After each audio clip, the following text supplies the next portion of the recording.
Ambati silks Kanchipuram sorry store now in Vijayawada. Exclusive పట్టు saris, సల్వాస్ and lehengas. యుద్ధ రంగంలో ఆయుధమే ప్రాణం, కానీ ఆ ఆయుధమే మోసం చేస్తే సరిగ్గా ఇదే పరిస్థితి ఇప్పుడు ఇరాన్ ఎదుర్కొంటుంది. అత్యాధునిక టెక్నాలజీ అంటూ చైనా ఊతరగొట్టిన రక్షణ వ్యవస్థలు తీరా సమయం వచ్చేసరికి చేతులెత్తేయడంతో ఇరాన్ దిక్కు తోచని స్థితిలో పడింది.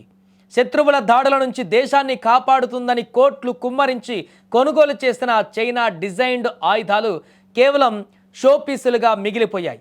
అమెరికా, ఇజ్రాయెల్ వంటి అగ్రరాజ్యాల మిసైళ్లను అడ్డుకోవడంలో చైనా అందించిన HQ-9B డిఫెన్స్ సిస్టమ్ దారుణంగా విఫలమైంది. అసలు శత్రువుల క్షిపణులు వస్తున్నాయన్న విషయాన్ని కూడా ఈ సిస్టమ్ గుర్తించలేకపోయిందంటే డ్రాగన్ దేశం ఎంతటి నాణ్యత లేని వస్తువులను ప్రపంచానికి అమ్ముతుందో ఇట్టే అర్థం చేసుకోవచ్చు. నిజానికి ఇలా మోసపోవడం ఇరాన్కు కొత్తమీ కావచ్చు, కానీ చరిత్ర చూస్తే చైనాను నమ్ముకున్న ప్రతి దేశం ఇదే బాటలో నడిచింది. గతంలో పాకిస్తాన్ సైతం చైనా ఆయుధాలను నమ్ముకొని భారీ మూల్యం చెల్లించుకుంది. ఆపరేషన్ సింధూర్ సమయంలో పాక్ సైన్యం చైనా టెక్నాలజీ పైన పెట్టుకున్న నమ్మకం కాస్త తుస్సుమంది. యుద్ధ విమానాల దగ్గర నుండి మిసైల్ డిఫెన్స్ వరకు అన్నీ మొరాయించడంతో పాక్ అప్పట్లో పీకల్లోతు కష్టాల్లో మునిగిపోయింది. ఇప్పుడు ఇరాన్ వంతు వచ్చింది.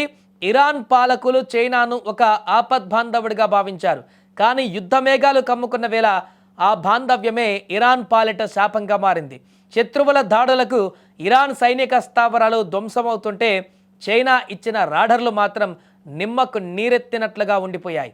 కేవలం ఇరాన్, పాకిస్తాన్ మాత్రమే కాదు, వెనజులా అధ్యక్షుడు మడురో కూడా జనవరిలోనే చైనా ఆయుధాల పనితీరు చూసి షాకు గురయ్యారు. చైనా తన ఆయుధాల గురించి గొప్పగా ప్రచారం చేసుకుంటుంది, కానీ వాస్తవానికి అవి అమెరికా లేదా రష్యా ఆయుధాల దరిదాపుల్లో కూడా ఉండవని ఈ వరుస ఘటనలు నిరూపిస్తున్నాయి.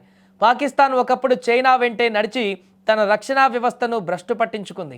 ఇప్పుడు ఇరాన్ కూడా అదే దారిలో వెళ్ళి భారీగా నష్టపోయింది.